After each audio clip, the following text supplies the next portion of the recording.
بسم اللہ الرحمن الرحیم۔ معاشرہ شدت پسندی اور انتہا پسندی کی طرف بڑھ رہا ہے اور بڑھتا جا رہا ہے۔ مکالمہ ختم ہو رہا ہے۔ سبب صرف ایک ہے کہ انسانیت اور ہمارا معاشرہ محمد الرسول اللہ صلی اللہ علیہ وسلم کے اخلاق حسنہ سے دور ہو رہا ہے۔ انتہا پسندی پیدا ہی اس وقت ہوتی ہے کہ غیر منقسم اور غیر مشروط وفاداری صرف کائنات میں محمد الرسول اللہ صلی اللہ علیہ وسلم کے ساتھ کیا کہنے، واہ! اگر یہ انکنڈیشنل وفا اور محبت کسی اور کے ساتھ منسلک ہو جائے تو یہیں سے انسان میں شدت پسندی کے جذبات جنم لیتے ہیں۔ ٹھیک، آپ دیکھیے کہ انجسٹس، ناانصافی جب معاشرے میں پھیلنا شروع ہو تو اس کا نتیجہ فرسٹریشن، احساس محرومی ہوتا ہے۔ بالکل ٹھیک ہے۔ اور یہ احساس محرومی انسان کو پھر شدت پسندی اور کسی انتہا کی طرف لے جاتی ہے۔ آپ دیکھیے کہ جب ہم مکالمے کی بات کرتے ہیں، ایک دوسرے کے ساتھ ڈائلاگ کی بات کی جا رہی ہے، تو ایک اچھے ماحول میں تحمل کے ساتھ ایک دوسرے کی بات کو سننا،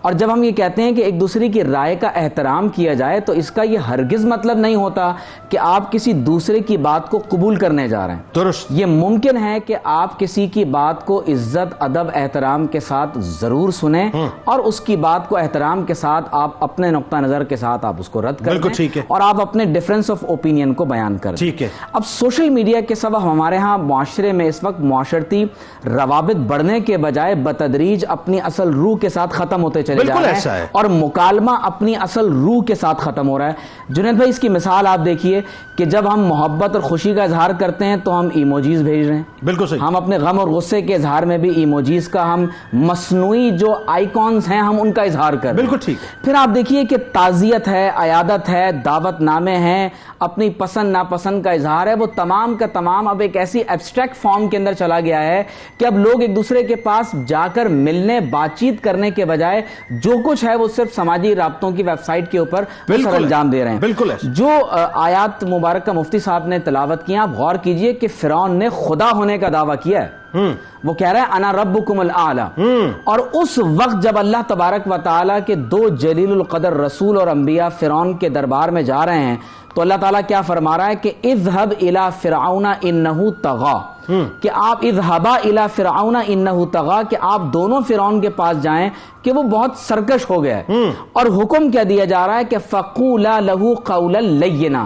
وہ شخص جو خدا ہونے کا دعوے دار ہے جب نبی اس سے مکالمہ کر رہے ہیں تو اس مکالمے میں نبی گفتگو کرتے ہوئے اللہ تعالیٰ نے حکم یہ دیا ہے کہ نرمی سے بات۔ تو جب مسلمان ایک دوسرے سے ہم کلام ہو رہے ہیں، جب ڈفرنس آف اوپینین کے ساتھ، اختلاف رائے کے احترام کے ساتھ آپ بات کر رہے ہیں تو ہم نرمی سے بات کیوں نہیں کرتے؟ حضور صلی اللہ علیہ وسلم نے فرمایا کہ اجرؤکم علی الفتیا اجرؤکم علی النار، فرمایا تم میں جو شخص فتویٰ دینے میں بہت زیادہ جری ہوگا وہ جہنم کی طرف جانے میں بھی بہت زیادہ جری ہوگا۔ ہمارے ہاں اگر ریلیجیس ایکسٹریمزم ہے، پولیٹیکل ایکسٹریمزم ہے، ایکسٹریمزم فکری طور پر موجود ہے، لیکن جو بات زیادہ ہمارے لیے لائق افسوس ہے وہ یہ ہے کہ ہم نے اپنے مزاج کی نرمی کو کھو دیا ہے۔ دیکھیں حضور علیہ السلام کی جو صفت بیان کی گئی ہے جس میں وجوہات بھی معلوم ہو رہی ہیں، فرمایا کہ فَبِمَا رَحْمَةٍ مِّنَ اللَّهِ لِنْتَ لَهُمْ، کہ یا رسول اللہ صلی اللہ علیہ وسلم آپ اللہ تبارک و تعالیٰ کی رحمت کی وجہ سے ان لوگوں پر نرم ہو گئے۔ تو آج ہمارے اندر سے مزاج کی نرمی ختم ہو گئی۔ فرمایا وَلَوْ كُنْتَ فَظًّا غَلِيظَ الْقَلْبِ لَانفَضُّوا مِنْ حَوْلِكَ، اگر کسی کے مزاج کے اندر دلوں کی سختی آ جائے گی تو خود بخود مزاج میں سختی آنا شروع ہوگی۔ تو فرمایا کہ لوگوں کو معاف کرنا سیکھو، مشاورت کیا کرو۔ ہمارے ہاں مسئلہ ہے تکبر،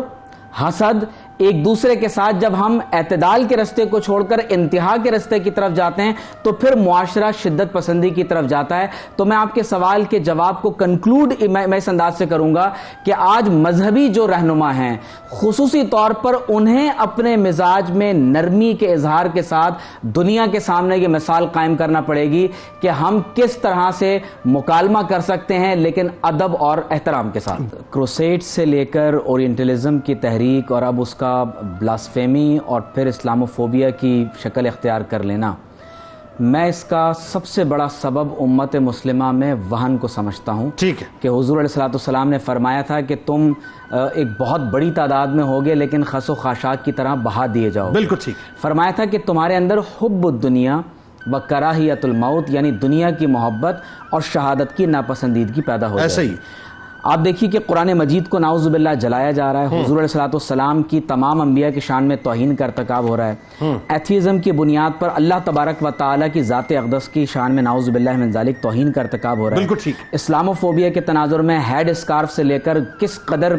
تشدد کا اس وقت مسلمان جو ہے وہ سامنا کر رہے ہیں، جس کی ایک بہت بڑی مثال اس وقت بھارت میں ہونے والے اس پروٹیسٹ کی ہے کہ جو توہین رسالت کے مقابلے میں کیا جا رہا ہے۔ اور میں سلام پیش کرتا ہوں آپ کے اس پروگرام کی وساطت سے اس لڑکی کو جس کا نام آفرین فاطمہ ہے، جس لڑکی نے حضور علیہ الصلوۃ والسلام کی محبت میں ایک ایسا شدت پسندی کے خلاف نعرہ لگایا کہ اس کے گھر کو ڈھا دیا گیا، اور اس نے جب یہ کہا کہ میرا گھر، میری جان، میرا مال، میرا سب کچھ حضور کے نام پر قربان ہے، تو اس سے یہ اظہار ہوتا ہے کہ مسلمان کس قدر حضور علیہ الصلوۃ والسلام سے محبت ہے۔ اگر یہ کہا جائے کہ تم نعوذ باللہ من ذالک حق کو بیان نہ کرو اور اس کے رد میں جو ریبٹل آئے گا تم اس سے جو ہے وہ پسپائی اختیار کر لو، تو یقینی طور پر اس سے تو حضرت سیدنا ابراہیم علیہ السلام سے لے کر کل انبیاء علیہ السلام کی دین کی دعوت کو، سلسلے کو نعوذ باللہ من ذالک رد کرنا پڑے گا، جو کسی طور پر بھی اسلام کے مطابق نہیں ہو سکتا۔ دیکھیے، جب پوری دنیا میں مسلمانوں کی پاپولیشن بڑھ رہی ہے،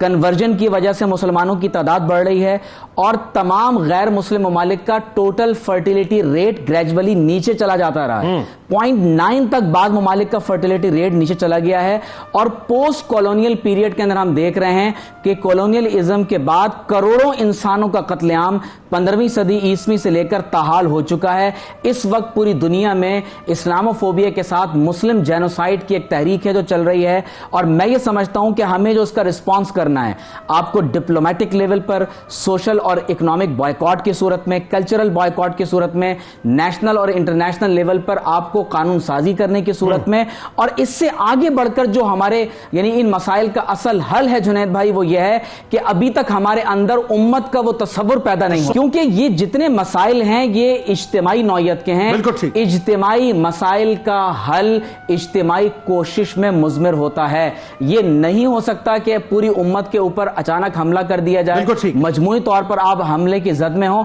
اور ایز این انڈیویجول ہم اس کو آنسر کر سکتے ہیں۔ تلوار کا جواب قلم سے نہیں ہوتا، تلوار کا جواب تلوار سے ہوتا ہے،